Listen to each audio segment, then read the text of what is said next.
Boxingego here. If you like this video, make sure you hit the like button and also subscribe to the channel and hit the bell icon on the top of your screen to get notified when the latest new content drops. And still, what up, Fight World? It's your boy Ego, and I'm back with some more boxing. Make sure you smash the like button and also subscribe to the channel.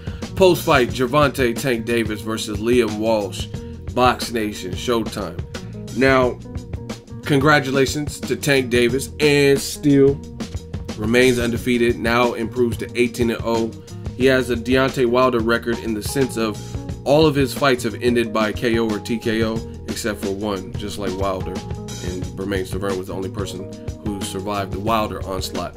And the fight played out like I expected. Shout out to my dude, Young Bull, Tank Davis. Went over to the UK and chopped up his mandatory. Really not much to break down. This is kind of like what I expected. Like, before people try to take away credit, you got to give credence to the fact that this was Tank Davis's mandatory before he even became an IBF champion. What I mean by that is Jose Pedraza was supposed to fight Liam Walsh, and he requested through the IBF, went through the proper channels and procedures to omit the mandatory obligation in favor of fighting a bigger fight on a big Mayweather card on Showtime, which just happened in January, right? And that was Badu Jack James DeGale. Co-feature was Tank Davis challenging then IBF champion Jose Pedraza. So this was Pedraza problem.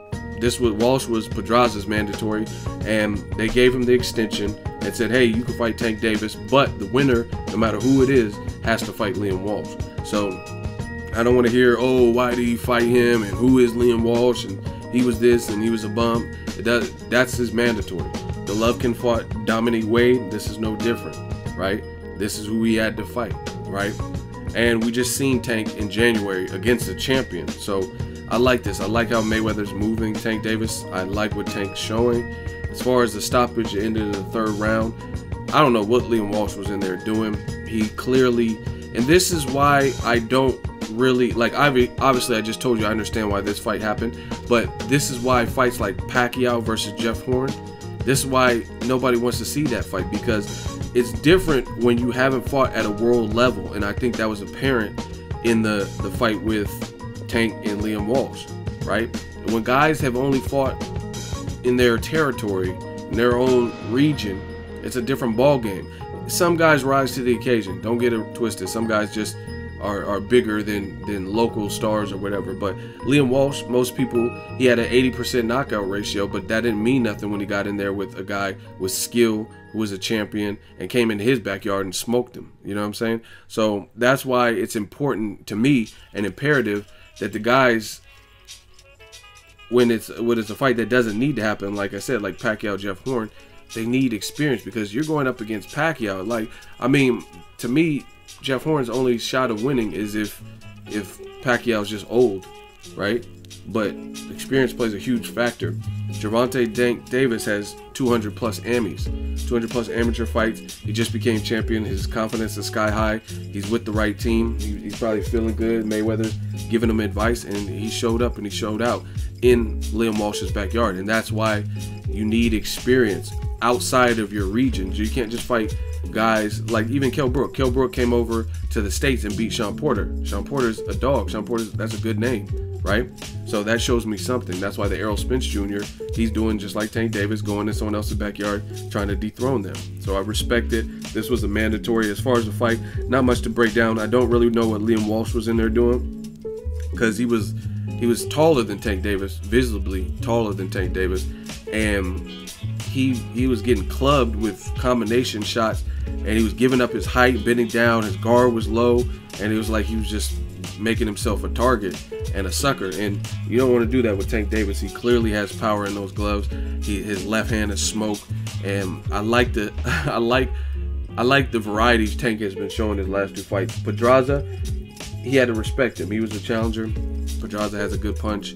He's taller, stuff like that, can box, and was known tough, hadn't been stopped. So the aggression had to come on in spots. So he showed a level of refined composure and maturity in that fight. This, he dogged Liam Walsh. You know what I mean? First round was a little bit of feel around, but I think Tank, he he had the best shots. Like he hit him with like a left hand and stuff like that, and he just was more seeking destroying this fight. So I like the ability to play both sides, know who you have to fight a composed, measured fight with, and then kick up the aggression once you weaken them or once you broke them down.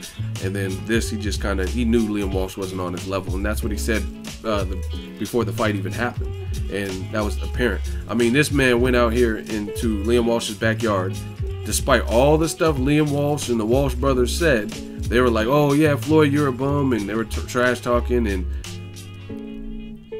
Tank wasn't really saying much. Floyd was saying more than Tank was, but Tank had a lot to say in that ring in that third round. Referee had to stop it because he didn't want to see Liam Walsh get bodied anymore. It was ugly. He was getting clubbed, and he looked defenseless and bewildered, like he didn't know. You know what I'm saying? And that's what I'm telling you. Experience is important.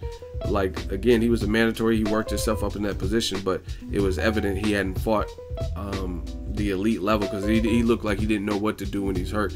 Guys that are smart, that have a ton of experience, they know how to fight when they're hurt. You know what I mean? Even like Anthony Joshua, you look at his fight with Klitschko, he was hurt, he knew what to do. Same thing with Klitschko, he knew what to do when Joshua hurt him first, and he survived that 5th round. So Liam Walsh just looked out of sorts, and it was kind of disappointing because he had a good punch, and Tank is a new champion. So I really thought that I figured Tank would win, but I wanted to see Liam Walsh make good with some of the stuff he was saying and see if he could at least push Tank. But he didn't really even do that. I thought he had a considerable, you know what I mean, a decent punch with height. I thought he could maybe trouble things for a couple rounds and try to make it interesting and make good with his promises pre-fight, but he really didn't do that. He just kind of got dog walked, and Tank improved to 18-0. Put it this way, Tank Davis, he got him out of there before the Showtime telecast even picked up. Like, Showtime telecast in California was supposed to start at 3 p.m.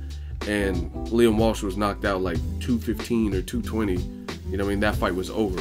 So Showtime couldn't even keep up with the telecast. They should have started it earlier, because Tank made short work of that.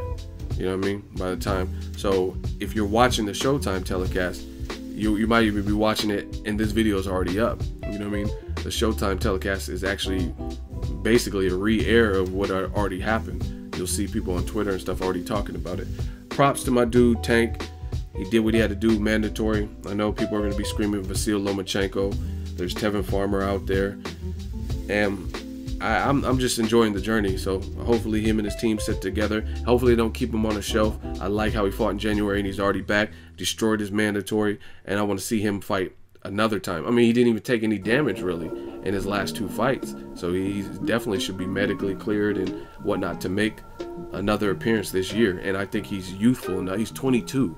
So I'm really enjoying Tank. He's actually one of my favorite fighters to watch right now.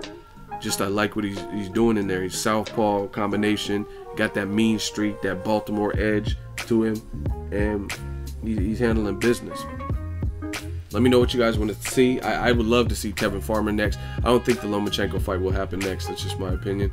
But let me know what you guys think. Drop it in the comment section. Salute to the young gorilla Tank, 18-0. And still. Drop your thoughts in the comment section. Make sure you share the video, like the video as always. Hate, comment, and subscribe. Till next video, it's Ego signing off. So if you enjoyed this video and want more content like this on the channel, you can show your appreciation by going to the PayPal donate button or the YouTube support button. And you can donate any amount that you feel is equivalent to the value of this video. Much more to come. Thank you guys for your support. Boxingego, the future of boxing.